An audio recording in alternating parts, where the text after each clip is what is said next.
नहीं करती।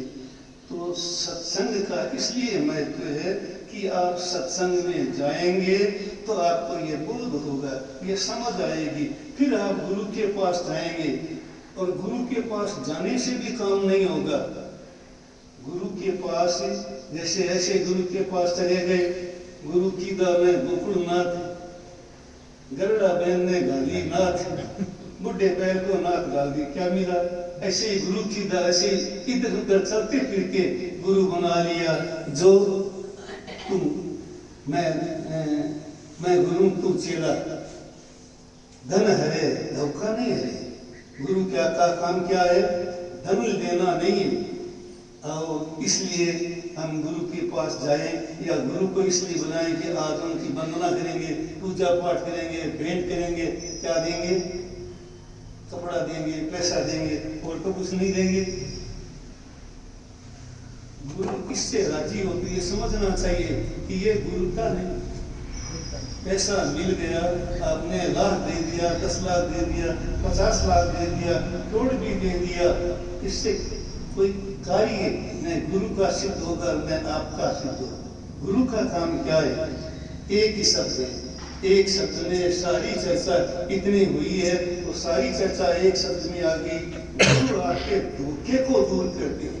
जो माया है, जो कपट है, जो हमारे भीतर माया धोखा है, उस धोखे को भ्रम है, उस भ्रम को दूर करते हैं। भ्रम को दूर करना किसका काम है? गुरु नहीं होती तो आज तक किसी व्यक्ति का भ्रम दूर नहीं होता। गुरु ने भ्रम दूर किया है। भ्रम क्या है? क्या है भ्रांति? ऐसा आदमी खोज करके लाओ जो आदमी भ्रम से मुक्त है।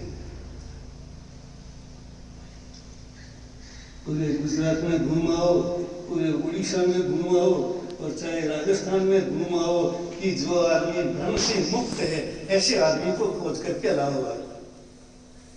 2-4 आदमी आपको ऐसे मिल जाए कि जो भ्रम से मुक्त है। भ्रम समझ गया, रस्सी में सांप की बुद्धि कर दी। सांप साफ नहीं दिखाई दे रहा था, रस्सी को सांप मान लिया। ये भ्रम है तो रस्सी। दूर देख रहे हैं वृक्ष को और दिख रहा है, ऐसी आकार बना दिया राक्षस का। राक्षस नहीं है तो वृक्ष है, लेकिन अपने को भ्रांति हो गई, ये भ्रम है। इस भ्रम को दूर करना, इसे भ्रम कह दो, माया कह दो, जो भी कुछ आप कह सकते हैं माया। गुरु का काम क्या है? भ्रम को दूर करना, भ्रांति को दूर करना। हमारे में कौन सी भ्रांति है? कौन सी भ्रांति है? देहाध्यास, अज्ञान की देहाध्यास भ्रांति। अज्ञान देहाध्यास ये भ्रम है, भ्रांति है। मिथ्या दर्शन क्या है? मिथ्या तो भी एक भ्रांति है। शायद बहुत लोगों को यहाँ बैठे हैं उनको याद होगा, याद है। धर्म को अधर्म माने मिथ्या, गुरु को कुगुरु माने मिथ्या, कुगुरु को गुरु माने ये भी मिथ्या। ये उल्टी बुद्धि है। इस उल्टी बुद्धि का नाम क्या है? उल्टी बुद्धि का नाम है भ्रम। उल्टी बुद्धि का नाम है भ्रम। भ्रम है तो रस्सी और अपने मानते हैं सांप, ये भ्रम हो गया। तो ये भ्रम हमारा कब से चला आ रहा है? आज से नहीं। ये देहाध्यास, आप कहते हैं ये शरीर मेरा है, और इतने बैठे हैं, ये सबसे पूछ लो शरीर आपका है? सब कहेंगे कि शरीर मेरा नहीं है, मैं शरीर नहीं हूँ, मैं क्या हूँ? महाराज बताते बताते थक गए हूँ, मैं भी थक गया। शरीर और आत्मा दोनों अलग अलग है। एक है शरीर अलग है और आत्मा अलग है, लेकिन ये भ्रम आज भी चल रहा है, और ये बहुत लंबे समय तक चलता रहेगा, क्योंकि लंबे समय से चला आ रहा है। तोड़ने का उपाय क्या है वह सोचना चाहिए। तोड़ने का उपाय क्या है? और गुरु यदि उस भ्रम को नहीं तोड़ते हैं तो यह सबसे बड़ा दोष है, सबसे बड़ा पाप है अज्ञान। और उससे बड़ा है कि इस भ्रम को तो तोड़े नहीं, खाली भ्रांति को चलते रहे, ये अज्ञान। तो भ्रम क्या है? ये शरीर मेरा है, मैं बीमार हूँ। आप कहते हैं कि कौन है बीमार? ये बोलने वाला बीमार है या आपका शरीर बीमार है? शरीर बीमार है। कौन है बीमार? आप कहते हैं भाषा है ऐसी हमारी, ऐसी भाषा नहीं। हम कहते हैं कि मैं बीमार हो गया, मैं अस्वस्थ हो गया, मेरे ये पीड़ा हुई, मेरे कहते दो चीज तो ऐसे पहले ही हो गई। मेरे शरीर में दर्द है, तो मेरा और शरीर ये दोनों अलग अलग ऐसे हो गए, लेकिन अपने ये समझ नहीं पाए।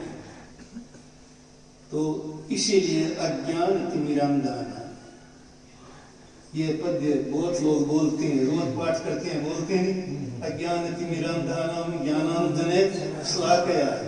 तो गुरु एक ज्ञान का अंजन लगाते हैं आपकी आंखों में, ताकि आंखें खुल जाए और ये अज्ञान भ्रम है हमारा दूर हो जाए। तो भ्रम क्या है?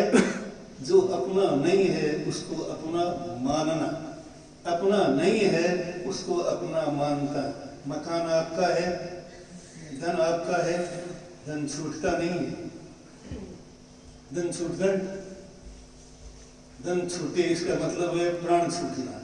धन और प्राण दोनों एक हो गए, बना लिया ऐसा आनंद, लेकिन है नहीं आपका, छूटेगा। आप छोड़ेंगे तो भी छूटेगा, नहीं छोड़ेंगे तो भी छूटेगा। आप नहीं छोड़ते हैं, रहेगा नहीं रहेगा। जानते हैं, सब समझते हैं, लेकिन यह भ्रम नहीं होता। कारण क्या है? अज्ञान, मिथ्यात्व। यह आज का नहीं है, अनंत जन्मों का मिथ्यात्व है। ये हमारे साथ जुड़ा हुआ है। महाराज बहुत चाहते हैं कि मैं आत्मा हूँ, मैं शुद्ध आत्मा हूँ, मेरा स्वभाव क्या है? ज्ञाता दृष्टा मेरा स्वभाव है, आपका भी स्वभाव है, मेरा भी है, और परमात्मा का यही स्वभाव है। लेकिन ये आता नहीं है। इसके आने का उपाय खोजना चाहिए, उपाय खोजना चाहिए। मैंने तो ये अनुभव किया है और उपाय खोजा भी है, और उसका उपाय मिला भी है उसका उपाय। लेकिन दो ही उपाय है, एक है स्वाध्याय और एक है ध्यान। बिना स्वाध्याय और ध्यान के बिना इस ग्रंथि को तोड़ा नहीं जा सकता। और वैदिक साहित्य में इसे हृदय ग्रंथि कहा है। जैन इसे अज्ञान कहते हैं, मिथ्यात्व कहते हैं, और वैदिक साहित्य कहते हैं हृदय ग्रंथि। विद्यते हृदय ग्रंथि। जिस दिन ये इस हृदय ग्रंथि का भेदन हो जाता है, उस दिन आत्मज्ञान होगा। आत्मज्ञान कब होगा? जब आपकी देहाध्यास की ग्रंथि टूट जाएगी, उस दिन आपको आत्मज्ञान होगा। फिर आपको कुछ करने की जरूरत नहीं है। राजा श्रेणी नरक में, आज भी नरक में, राजा श्रेणी अब भी नरक में। भगवान महावीर का शिष्य था, भगवान महावीर के पास आया, सब कुछ किया, सम्यक दर्शन प्राप्त किया। उसके बाद में उसकी मृत्यु हुई तो गया नरक में। सम्यक दृष्टा नरक में नहीं जाता, लेकिन एक हिंसा के कारण से उसके आयुष्य कर्म का ऐसा बंधन हो गया, वो नरक में गया। नरक में कितना दुख है, कितना दुख है। गर्भ में कितना दुख है, नरक में कितना दुख है। क्या राजा श्रेणी दुखी है तो नरक में? प्रश्न ये है, कोई पूछे क्या दुखी है क्या? आप क्या कहेंगे? नहीं है, नहीं है। आप तो कह रही है, से पूछना। नरक में है तो दुखी दुखी है, दुखी है तो सम्यक दर्शन नहीं है, और सम्यक दर्शन है तो दुखी नहीं है। सम्यक आत्मज्ञान है तो दुखी नहीं है, और आत्मज्ञान नहीं है तो एक कांटा लगता है और हम दुखी हो जाते हैं। थोड़ा सा चाकू लगा और दर्द हो जाता है। क्यों? आत्मज्ञान नहीं। और आत्मज्ञान हो गया, उसके बाद में इस शरीर को जला भी दिया जाए, शरीर को जलाया भी, चमड़ी भी उतार ली गई, अंगारे भी सिर पर रख दिए गए, फिर भी मोक्ष हो गया।